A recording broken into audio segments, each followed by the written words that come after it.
Thursday, February 15th. The time is about 5:35. This is a meeting of the Roosevelt Island Operating Corporation Real Estate Development Advisory Committee. Howard Powell will be here, Chair. Present for the committee, Ben Fala. Present by video, David Kraut. Present for the board is Faye Christian also. Present for the corporation, we have Gerald Ellis, our Deputy General Counsel. Deputy General Counsel. Yes. And Drew Amin, our CFO. Present also is Mary Cooney, our acting COO. And various people from the public. Excellent. Okay, so we've not had an official meeting for a while, so some of this is catch up, but we always have some current issues that we'd like to talk about. Things that'll happen in the next month or two. So the first one I want to talk about is the Z-bricks, which will be repaired. There'll be a separate item later, more about the roadways in a comprehensive way. But right now, we're just talking about the Z-bricks that are present in the old area of Roosevelt Island, the wire buildings. Every season they go out of alignment, and it's a problem for everyone. Whether we keep the Z-bricks for long term or not is a major project that we'll have to discuss in detail over time. For now, I'd like to think that we'll be patching as weather permits. We do, yes. Do you have that list of the patches that we did? This is the last year, right? This is the last 5 months. 5 months. So in the last 5 months, yeah, we've done 4 patches. Some of them larger than others. But when we get these tickets put into our system, we do try and go make these repairs. It is an ongoing thing with us. You know, we have to do these patches frequently. As you said, they go out of alignment with the freeze-thaw cycles. And ultimately, as you said, I think that this is part of the bigger conversation of repaving all of those areas so that we don't have to keep dealing with this as an ongoing maintenance issue. When we get to the capital project discussion, there'll be a lot more about that. Yeah. You know, the Z-bricks have an advantage that you can patch them locally and not be too invasive about it. You don't have hot tar, for example. And you have a building right adjacent to the street in Roosevelt Landings. So it's working on Main Street is a big issue. I can't imagine how it will be done except that traffic has to go on the promenades. But we'll talk about that. I have a question. Yeah? A lot of the storefronts have Z-bricks as well, right? On Main Street. Right. Don't the stores have some level of responsibility to make sure that their Z-bricks are not in disrepair? No. From reading the contracts that I saw so far, there is some level of responsibility of the store owners or the real estate to make sure that the Z-bricks are not in bad state. So, yeah, You can follow up on that. yeah, I can follow up on that. I mean, the first, just my real estate brain, I mean, the first responsibility would be the building owner and their lot lines, Right. and then within that, you look at the commercial space Right. and the commercial leases. Some of those areas are under the arcades, and so they're protected, and so there's just less wear and less freeze thaw there. Right. The real areas of concern is places that are just REOCs. Exactly, yeah, I was Don't gonna have say, any- there's plenty of space Right. that's just ours. Right. Yeah. And then we do have a nice supply of Z-bricks, sorry for saying it so badly, but we don't have an issue of bricks. It's just a question of labor and the weather is right for the labor to be able to do that.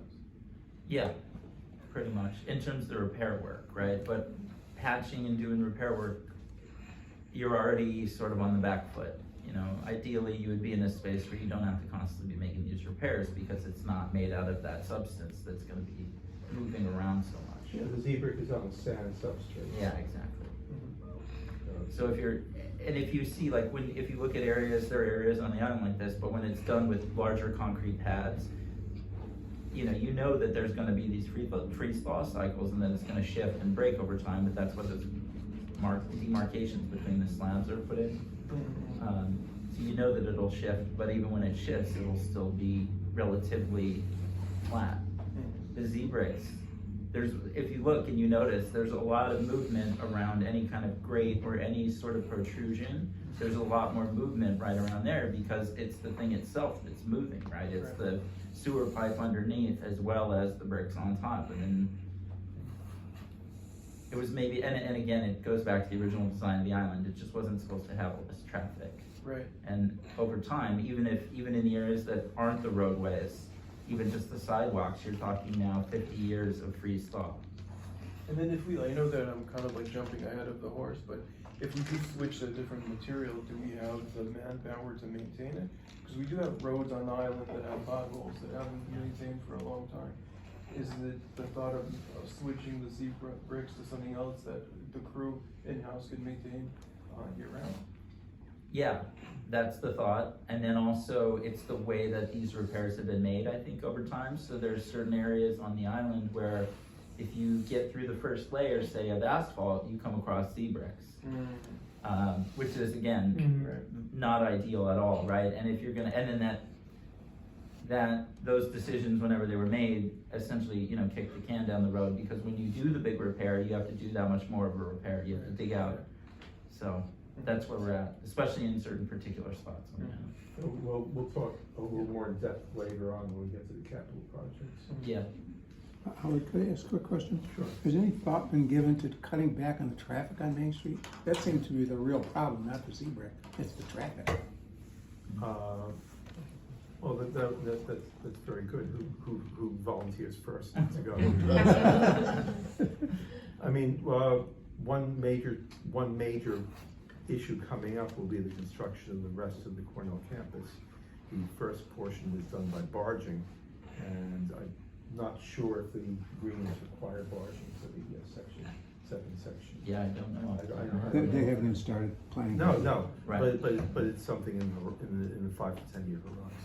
And just to that point too, I mean, one of our thoughts with paving down at Southtown was to not do it while the construction was underway on Riverwalk 9, because you got all these concrete trucks coming and going. So there is that to think about too. Okay. Nancy, do you have any questions about the little bit of zebra repair that we're going to be doing? Any observations? They're really, most of them are in bad shape. They're uneven. Yeah, And I think it would be better if they weren't there. okay, well, the difficulty that you're having and other people are having is really a consideration. It's very hard to cross the street sometimes because it's bumpy, there are holes. Right. I hit a hole the other day because I didn't know it was there because there was water over it. And I went through it. Good thing I had a belt on because otherwise I would have been. Okay. So it's very hard to cross the street in some areas. But not all. In front of 510 it's bad, in front of Westview it's bad, and around the deli Around the deli? it's bad. And even the sidewalks are not even. Sidewalks are also bumpy, the Z-bricks. They Right. look pretty, but they're not very effective. Well, especially where you have Z-bricks between two gratings. Yeah, That could be a real trick. or near a tree, if they have roots, Okay, they lift up the Z-bricks. okay. Anyone else wanted to say? Something that Nancy, I think, told you guys that she recommended you have someone go by with a wheelchair in the main. Yeah, that was Yes, a fantastic. Which is a really great Excellent idea. idea. Yeah, Really great an idea. absolute. And especially the areas that are really, really bad, we should prioritize them and make sure that we take care of them first. Sorry, what was the idea? To roam around the island with a wheelchair and just like see where the areas that are the worst. That we ourselves go out in a wheelchair and experience it. It's great. Yeah, it's great. We're adults. Great. Well, thank you. Okay. Is there any way we can just make the 4 crosswalks on Main Street by 510, by 546, by those 4 crosswalks, why can't we redo those? Especially the one by the chapel, which has a traffic bollard, a fire hydrant, a garbage pail, and a drain that is completely out of kilter. Those should be major projects to get at least those crosswalks cleaned, especially the one by the chapel. That's a disaster, and that's the busiest crosswalk. That one should really be completely torn out and redone, because that one, even crossing today, there's some little ice there, there's a little this there, so, I mean, just those 4 crosswalks to make it safer to get across the street, and then we'll worry about the rest later. So, That's a good point. Yeah, that's a very good that one's a point. disaster. Thank you, Judy. So focus on crosswalks. Absolutely, yes. Okay, well, moving on, presentation by Isaac to learn regarding a proposed mini forest planting in Southpoint Park. Great, and I know, how the REDAC group has these, but, you can recycle them later.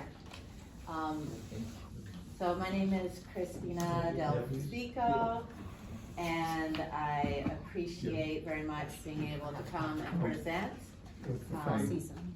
I work, as the founder of I Dig to Learn, and today I'm here to propose a pocket forest, if you will, and that is the project that we want to propose to you guys. It's using a Japanese method of planting called Miyawaki, and sadly Mr. Miyawaki is no longer with us as of 2021. But it's a forest planting concept where you place baby trees very close together, and they communicate better and grow faster through their root system in this particular Miyawaki method. So we are delighted to know about a company who does this globally, and they have offered to help Roosevelt Island also create this pocket forest.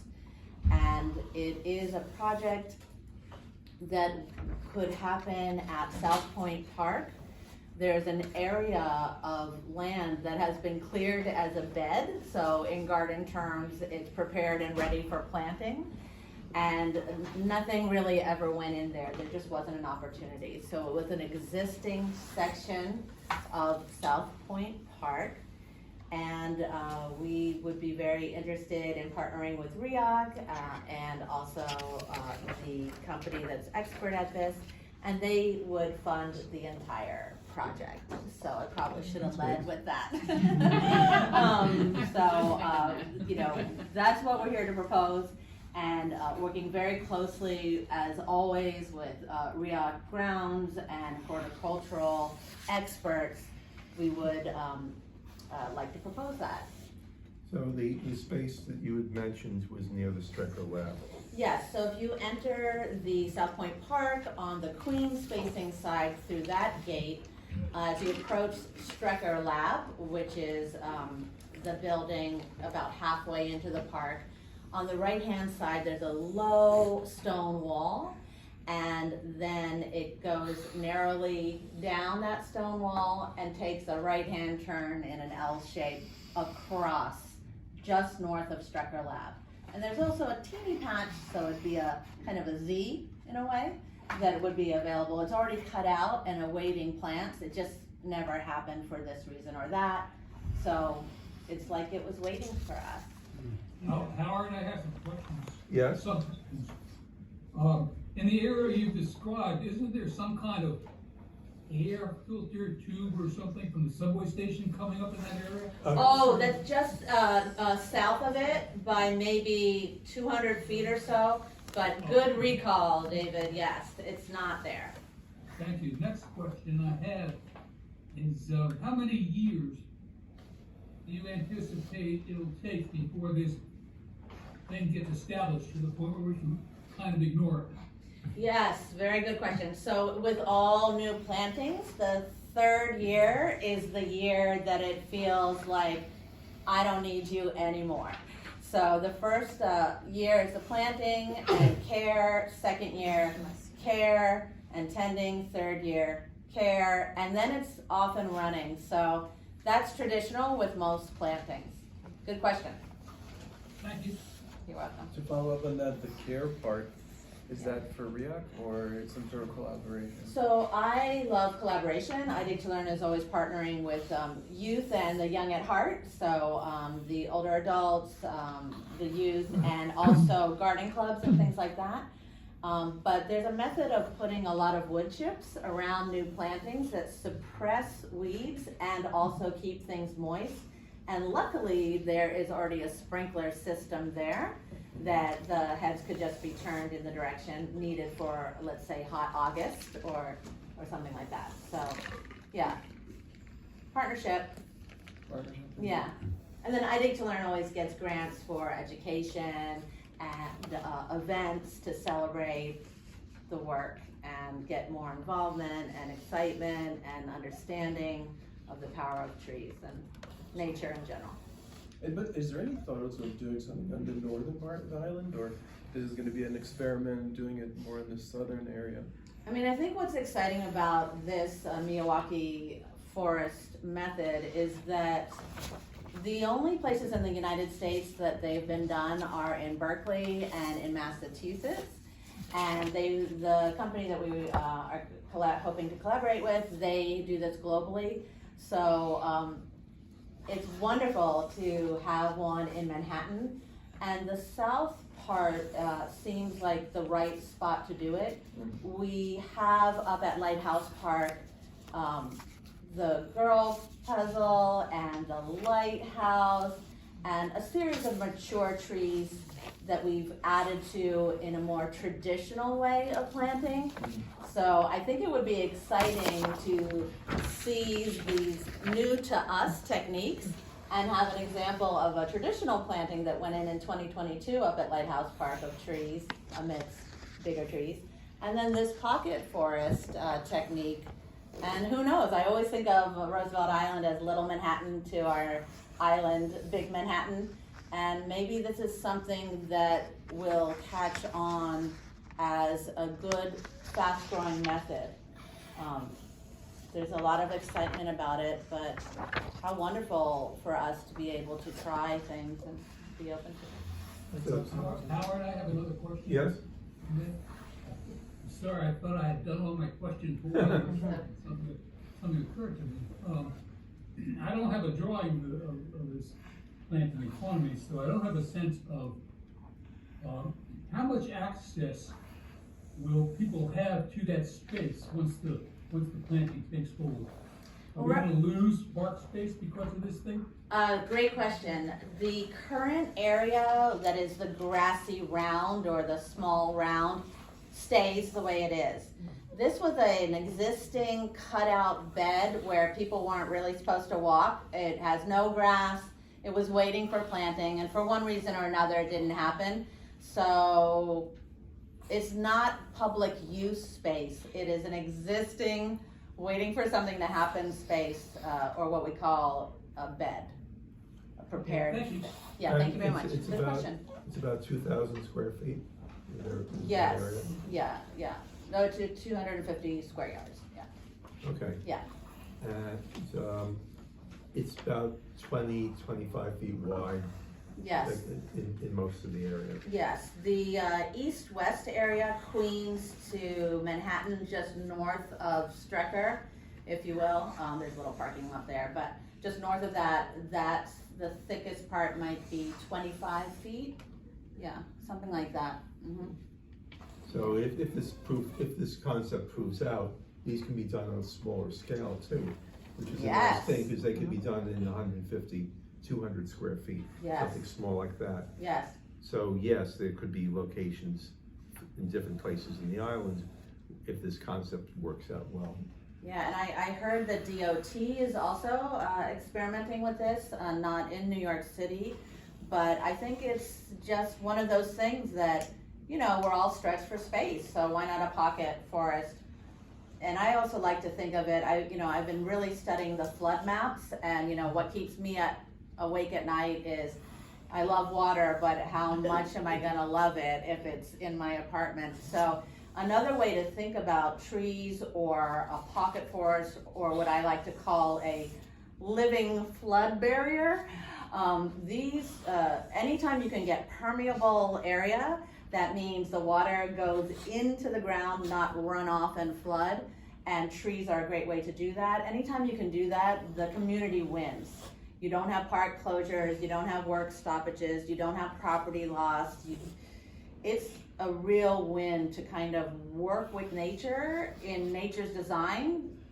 Nature already knew how to do it, and if we can use our big human brain to like get that, it's great. But I am very concerned about floods, and we've been looking at the New York City flood mapper, which is something that I encourage everyone to do. And I've been talking with someone named Bill Kenworthy of HOK, and he should come and talk to all of us about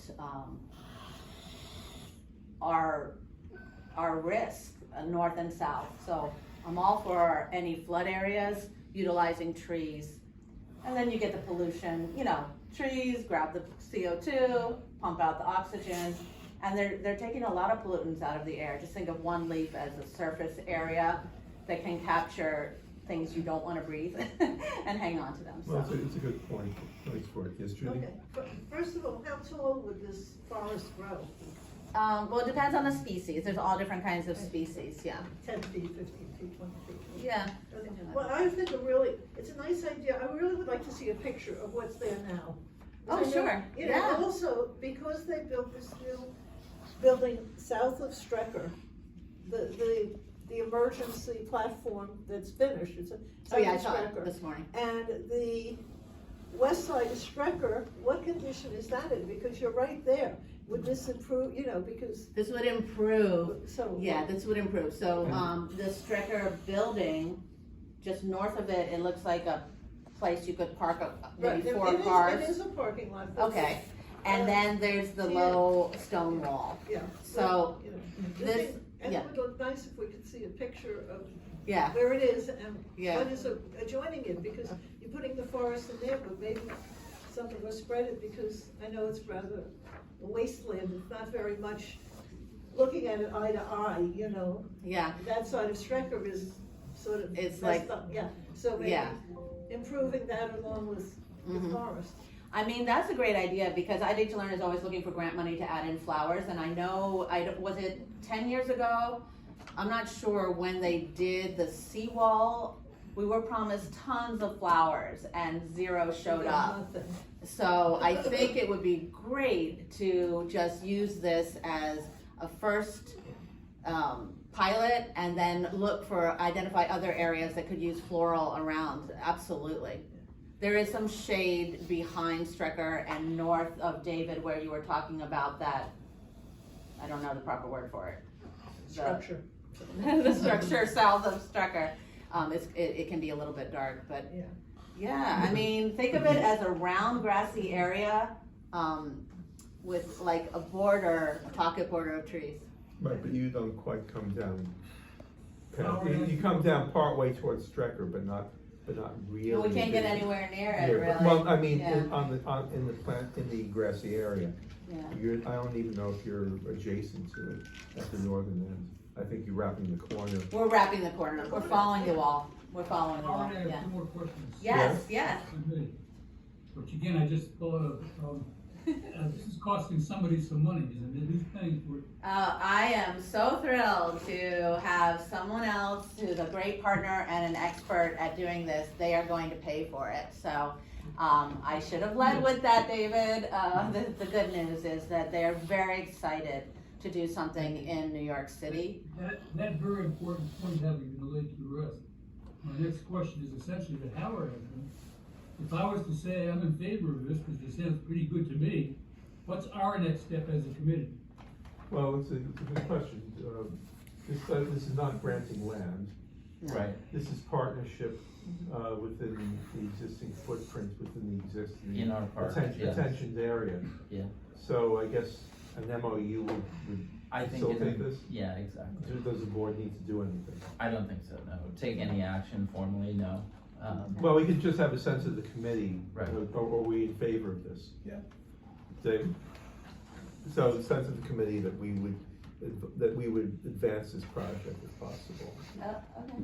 But lucky, we don't have to do very much. Yeah, I mean, it's really a win-win, and I appreciate your time, and I can't wait to get the community more involved. And, yeah, simple MOU, just that they're allowed to be there, and it'll be about a week of prep, Okay. and then a one-day planting, and I'd like to invite some of our electeds, Sure. you know, and, I think it would be terrific, so thank you guys, thank you very much, and if you have questions, obviously, I dig to learn, just find me. I do have one Oh, yes, question. of course. After the third year, do you have an approximate amount of what the annual maintenance would be? At that point, really, only if you wanted to prune, you really wouldn't, no, because the roots would be talking to each other through the fungal network or the wood wide web, and they'd all be, when one tree is suffering, the others actually help it. There's a whole science behind that now. It's a real community, so I hope it reflects the community on Roosevelt Island, just like this. But once it's established, it Yeah. would be self-sustaining. Yes, it's right. And because the sprinkler system is there, if we come into a very hot summer like we did last year, that would be deployed as it would anywhere, you know, for the grass area and all that, in those overnights in the hot summer. Great. Yeah. Thanks so great. much. Thank you for letting me present. Thank you very much to everybody. Okay, moving on, Motorgate parking rate